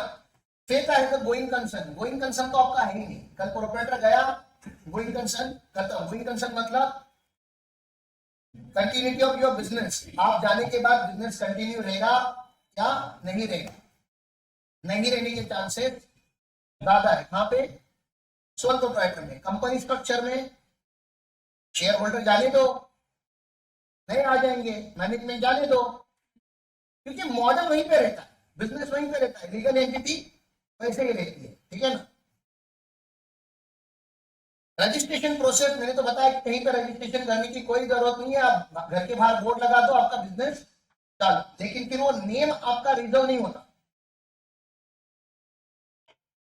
वो जो नाम आपने चालू किया वो आपका है, तो उसके लिए आपको क्या करना पड़ता है, कुछ ना कुछ रजिस्ट्रेशन लेने पड़ते हैं। एमएसएमई का रजिस्ट्रेशन, तो ये हमारा क्या होगा, how to do MSME registration, how to do Aadhaar registration, ये अपना trademark registration, how to do GST registration, how to open current account, document for required for opening current account, ठीक है ना। इस सबके हमारे अलग अलग वीडियो बनेंगे। आज हम खाली बिजनेस मॉडल डिस्कस कर रहे हैं कि अलग अलग टाइप का बिजनेस मॉडल होता है, उसमें का एक जो कॉमन बिजनेस मॉडल आप सबके सामने आता है वो इंडिविजुअल या क्या होता है, sole proprietor, which is almost same, ठीक है ना। इनकम टैक्स में आपका पैन हो गया, वही हो गया, आपने पैन ले लिया, खुद ही क्या हो गया आपका सोल प्रोप्राइटर। एक ट्रेनिंग वो भी ले लो, फॉर्म 49 कैसे भरा जाता है, मतलब पैन कैसे मिलता है, आपको वो भी तो पता होना चाहिए ना। आपके ट्रेनिंग में वो भी होना चाहिए कि पैन होता क्या है, एप्लीकेशन करना क्या है, एवरीथिंग अबाउट पैन, ठीक है ना। एक लेक्चर उसके ऊपर लगा दो, इतना आसान नहीं है। पैन के ऊपर लेक्चर कम से कम 3 से 4 घंटे का लेक्चर लगेगा पैन के ऊपर, आपको पैन समझने के लिए, जिसको तुम बहुत ही लाइटली लेके बैठे हो ना। हाँ, ये लोग ने सिम कार्ड लेने के लिए पैन लिया है, बैंक अकाउंट ओपन करने के लिए पैन लिया है, इनकम टैक्स का रजिस्ट्रेशन है। इनकम टैक्स के इसको डिफॉल्ट रिजीम बोला जाता है। हाँ, अभी इस साल से या अगले साल का बजट भी जो अनाउंस हुआ, निर्मला जी ने टैक्स के रेट चेंज नहीं किए, तो इसको डिफॉल्ट रिजीम में हम बोलते हैं अप टू 3 लाख रुपए नहीं लगेगा टैक्स का rate. 3 lakh to 6 lakh 5%, 6 lakh to 9 lakh 10%, 9 lakh to 12 lakh 15%, 12 lakh to 15 lakh क्या हो जाएगा 20%, और 15 लाख के बाद तो आपको पता ही है 30%, 15 लाख के बाद 30%। तो ये नए टैक्स के रेट है। सर ये कैसे ऑपरेट होता है, उसके लिए वो जानने के लिए आप क्या देखिए इनकम टैक्स का रेट है। टैक्स रेट में यहाँ पे नहीं पढ़ा सकता, लेकिन कोई कोई लोगों को क्यूरियोसिटी रहती है कि मेरा टैक्स का रेट क्या होगा। हाँ, आपको ये टैक्स का रेट ज्यादा है कि कम है वो आपको कंपेरेटिव एनालिसिस करना होता है। By looking at this you will not feel it. तो क्या होता है कि अगर आप एलएलपी या पार्टनरशिप फॉर्म क्रिएट करते हो तो आपका पहले 1 लाख रुपए से ही 30% टैक्स लगना चालू हो जाता है। लेकिन इंडिविजुअल या प्रोप्राइटरशिप में सबसे बड़ा एडवांटेज क्या है कि अप टू 3 लाख रुपए तो आपके ऊपर जीरो टैक्स है। समझ में आ रहा है? Tax rate is one of the reason why people go for proprietorship and not partnership form and LLP. लेकिन मुझे बताओ कितना गलत एटीट्यूड है कि टैक्स लग जाएगा करके बड़ा बिजनेस नहीं करूंगा। ये सही एटीट्यूड है क्या? नहीं ना। तो अगर मैं आपको बोल रहा हूं आप अगर 1 करोड़ कमाओगे ना तो आपको 40 लाख का टैक्स लग जाएगा, फिर 60 लाख के आपके लिए बचेगा। तो ये डर से आप 1 करोड़ कमाओगे नहीं। अरे करोड़ कमा लो, 40 लाख का टैक्स भर दो, फिर 60 लाख अपने लिए रखना। नहीं सर मुझे 1 करोड़ चाहिए मेरे हाथ में, तो 1.5 करोड़ कमा।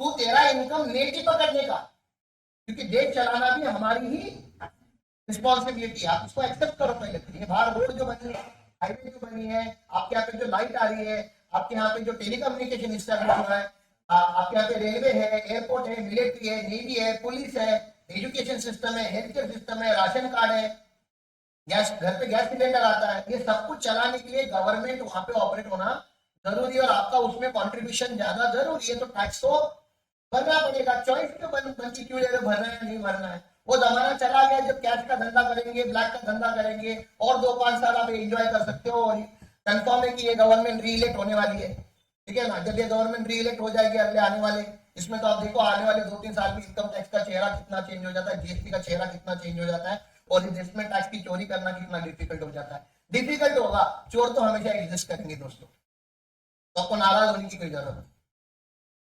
क्या अरे यार मैंने तो सोचा था टैक्स की चोरी करूंगा, मिले आपको मौका मिले, ठीक है।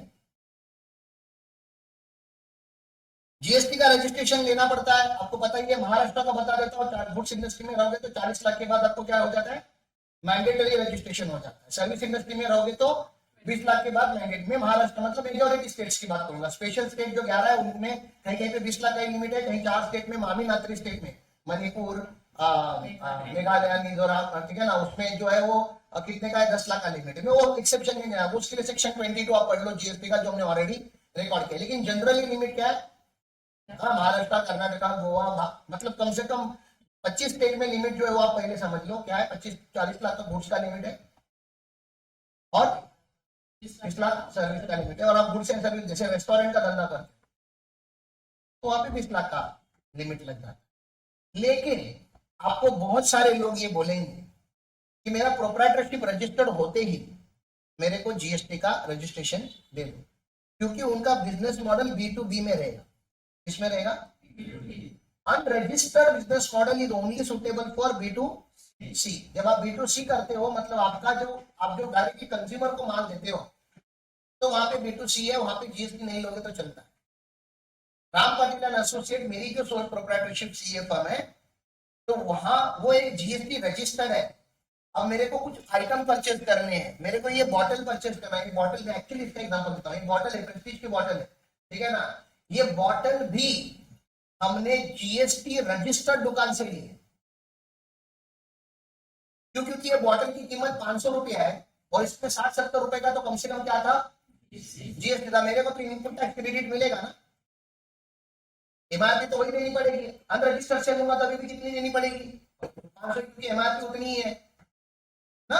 लेकिन रजिस्टर्ड दुकान से लूंगा तो मिले मेरे को क्या मिलेगा, वो जो जीएसटी कंपोनेंट है उसका क्या पास ऑन करेगा, क्रेडिट पास ऑन करेगा। तो छोटा बिजनेस वाला भी जीएसटी रजिस्ट्रेशन मांगता है जब वो क्या करते रहता है, B2B बिजनेस करते रहता है। तो अनरजिस्टर्ड लोग रहना नहीं करते, लोग खुद ही रहते, क्योंकि जो सामने परचेसर है, बायर है, वो आके पूछता है मेरे को जीएसटी का बिल मिलेगा ना। अब मेरे को ट्यूबलाइट वगैरह लेनी हो नया अपने ब्रांच के लिए, अपन कौन से दुकान से लेंगे, तीन दुकान है, 2 अनरजिस्टर्ड है, 1 रजिस्टर्ड है, मैं कहां पे जाऊंगा। लेकिन अगर आपके घर पे ट्यूबलाइट लगानी है तो आपको घंटा फर्क नहीं पड़ रहा कि वो सामने वाला रजिस्टर्ड है या मतलब आप रजिस्टर्ड से भी ले सकते हो, अनरजिस्टर्ड से भी ले सकते हो, कंपोजिशन वाले से भी ले सकते हो, क्योंकि अल्टीमेटली अभी आपको खाली प्राइस देखना है, जीएसटी का कोई तो कंडीशन है ही नहीं उसमें। लेकिन जो B2B ट्रांजेक्शन करने वाले होते हैं वो हमेशा सामने वाले को पूछते हैं कि आपका जीएसटी का रजिस्ट्रेशन तो है ना, और जब 15 लोग आपकी दुकान पे जब पूछ के चले जाते हैं जीएसटी का रजिस्ट्रेशन, अच्छा नहीं है, सॉरी मैं आपसे मान ही नहीं सकता। ऐसा जब 15 बार होता है तो 16वीं बार तो उसको क्लिक होगा ना कि क्या मेरा दुकान इधर धंधा लूज हो रहा है, क्यों? जीएसटी नहीं है करके, ठीक है ना, इसलिए आपको बोलेगा कि मेरा जीएसटी निकाल दो। लेकिन जो भी कस्टमर आपके पास जीएसटी निकालने आता है, आप लोगों की रिस्पॉन्सिबिलिटी है कि उसको जीएसटी का एक प्रपोजल लेटर दोगे आप, जीएसटी रजिस्ट्रेशन का, जैसे ये प्रपोजल लेटर बना है, और रिटर्न में लिखित में उसको दोगे कि सर R1 क्या होता है, 2B क्या होता है, 3B क्या होता है, ठीक है ना, ये नहीं भरेंगे तो पेनाल्टी कितनी लगती है, ये सब करने की हमारी फी कितनी है, तब वो डिसीजन बोलता है बाप रे इतना सब करना होता है, दाव दे बाबा कस्टमर नसके लिए भरे। आप उसको रजिस्ट्रेशन देके बाद में मत डरा, और डराने का तो है ही नहीं, डराना तो बिना रजिस्ट्रेशन क्या है, डरा तो इतना डरा दो कि साला रजिस्ट्रेशन ही ना आ, ऐसा ना हो, बिजनेस ही बंद कर दे, कोई जॉब करने चले जाए।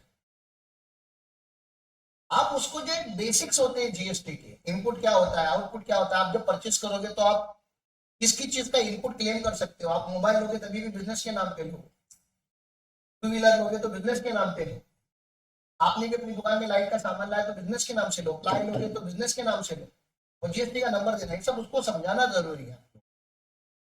इसे जीएसटी फायदेमंद उन्हीं के लिए है जिनको जीएसटी समझता है, और जिसको जीएसटी नहीं समझता उसमें जीएसटी घाटा ही है सब, आज नहीं तो कल आपको उसकी पेनाल्टी लगने वाली, क्योंकि आप कंप्लायंस टाइम पे नहीं करोगे। तो कंप्लाइड रहो, हम लोग हैं साथ में आपके, कोई टेंशन लेने की जरूरत है ही नहीं, ठीक है ना। हाँ लेकिन एक ही टेंशन लेनी है आपको, हम हमारी फी, आपको जीएसटी नहीं समझता ना, आप समझने का ट्राई भी मत कीजिए, कोई प्रॉब्लम नहीं, हमको समझता हम कर लेंगे, हमारी क्या चाहिए, हमको फी चाहिए, हम काम करेंगे फी लेंगे। तो इतना है। अभी आप लोग मुझे बताओ, ये आपको अगर सोल प्रोप्राइटर में अगर कुछ सवाल है, रिकॉर्डेड वीडियो देखने वाले बच्चे रहेंगे उनको भी अगर कोई डाउट होगा तो वो भी पूछ सकते हैं। सोल प्रोप्राइटर को लेके अगर आप लोगों को कोई भी सवाल होगा तो आप पूछिए प्लीज, क्योंकि आज का लेक्चर मैंने सोल प्रोप्राइटर के ऊपर बोलने जैसा कुछ ज्यादा है नहीं, तो मैंने ओवरऑल बिजनेस के ऊपर ज्यादा बातें की, हम ये सब क्यों कर रहे हैं उसके ऊपर ज्यादा बातें की, क्योंकि मैं गुरुकुल का फाउंडर हूं तो मैं तो गुरुकुल की बात करूंगा, ठीक है। आप लोगों को इनकरेज करना हमारा रिस्पॉन्सिबिलिटी, और जो रिकॉर्डिंग लाइन पे हमको देख रहे हैं उनके लिए बता दूं, these are the training created for our internal employees. हम जानबूझ के इसको रिकॉर्ड करके यूट्यूब पे डाल रहे हैं, क्योंकि एक तो हमारे जो फ्यूचर में एम्प्लॉयज आएंगे उनके लिए बार बार हम ट्रेनिंग ना ले, और public at a large, student at a large can take advantage from our trainings. आपको अगर ट्रेनिंग के कोई अगर टॉपिक अगर चाहिए तो आप वो भी बता दो, उन टॉपिक्स पे भी हम ट्रेनिंग रिकॉर्ड करेंगे। और लास्ट में क्या बोलना होता है, like share and subscribe. Thank you.